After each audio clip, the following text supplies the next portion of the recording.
कौन कहता है कि भारत गरीब है? रुकिए, इस वीडियो को स्किप मत कीजिए। आज मैं न किसी पार्टी की बात करने वाला हूं, न किसी धर्म की, न किसी नेता की। आज बात सिर्फ भारत की होगी। एक सवाल पूछता हूं, अगर कोई छात्र अपनी तुलना हमेशा क्लास के सबसे कमजोर छात्र से करे, तो क्या वह कभी टॉपर बन सकता है? नहीं। फिर हम एक देश होकर बार बार अपनी तुलना सिर्फ उन देशों से क्यों करते हैं जो हमसे पीछे हैं? आपको बेवकूफ बनाया।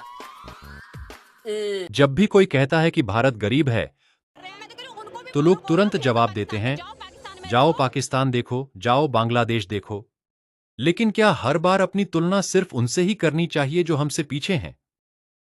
अरे भाई, एक बात बताओ, क्या पूरी दुनिया में तुलना करने के लिए सिर्फ पाकिस्तान और बांग्लादेश ही बचे हैं?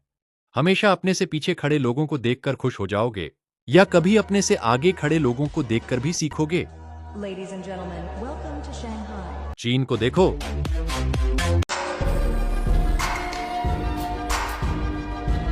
अमेरिका को देखो, Welcome to जापान को देखो। दुनिया कहां पहुंच गई? और हम आज भी आधी बहस इस बात पर कर रहे हैं कि कौन मंदिर जाएगा, कौन मस्जिद जाएगा, कौन किस धर्म का है।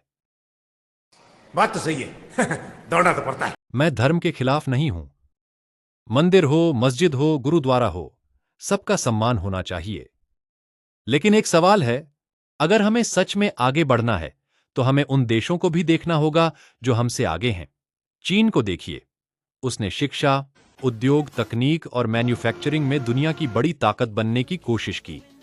अमेरिका, यूरोप और दुनिया की बड़ी कंपनियां आज उसके साथ व्यापार करने और समझौते करने पर मजबूर हैं। इसका मतलब यह नहीं कि पाकिस्तान की बात बिल्कुल न करें। हर देश अपनी सुरक्षा के लिए सेना, खुफिया एजेंसियां और रक्षा तकनीक को मजबूत बनाता है। भारत ने भी इस क्षेत्र में बहुत अच्छा काम किया है और हमें उस पर गर्व होना चाहिए। लेकिन सिर्फ सुरक्षा ही काफी नहीं होती। एक मजबूत देश वह होता है जो विज्ञान, तकनीक, उद्योग, शिक्षा, रोजगार और नवाचार में भी लगातार आगे बढ़ता रहे। हमारे देश में अक्सर धर्म, मंदिर, मस्जिद और गुरुद्वारों की बातें ज्यादा होती हैं। आस्था हर व्यक्ति का अधिकार है और उसका सम्मान होना चाहिए। लेकिन इसके साथ साथ गरीबी कैसे कम होगी, रोजगार कैसे बढ़ेंगे, नई फैक्ट्रियां कैसे लगेंगी, दुनिया की सबसे बड़ी कंपनियां भारत में निवेश क्यों करेंगी, इन सवालों पर भी उतनी ही गंभीर चर्चा होनी चाहिए। हमें अपनी कमियों को स्वीकार करने से डरना नहीं चाहिए। अगर हम हर आलोचना का जवाब सिर्फ पाकिस्तान चले जाओ कहकर देंगे, तो हम अपनी असली चुनौतियों से ध्यान हटा देंगे। ठीक है, हम मानते हैं कि हमारी सेना मजबूत है, हमारा अंतरिक्ष कार्यक्रम दुनिया में पहचान बना चुका है, डिजिटल पेमेंट में भारत ने कमाल किया है। लेकिन क्या सिर्फ इतना ही काफी है, या हमें अभी दुनिया के सबसे विकसित देशों तक पहुंचना बाकी है?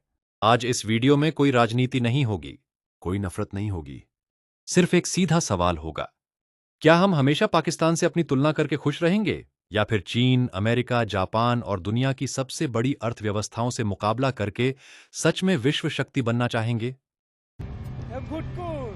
दो कप चाय बना कड़ाक। क्योंकि पाकिस्तान से आगे निकल जाना एक उपलब्धि हो सकती है, लेकिन भारत को विश्व शक्ति बनना है, तो मुकाबला दुनिया के सबसे आगे देशों से करना होगा।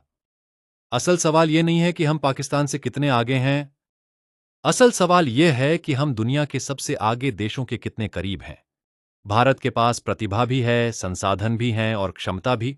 इसलिए हमारा मुकाबला सिर्फ पाकिस्तान या बांग्लादेश से नहीं, बल्कि चीन, अमेरिका, जापान, दक्षिण कोरिया और दुनिया की सबसे विकसित अर्थव्यवस्थाओं से होना चाहिए। क्योंकि असली सवाल यह नहीं है कि हम अपने पड़ोसियों से कितने आगे हैं। असली सवाल यह है कि हम दुनिया के सबसे आगे देशों के कितने करीब हैं।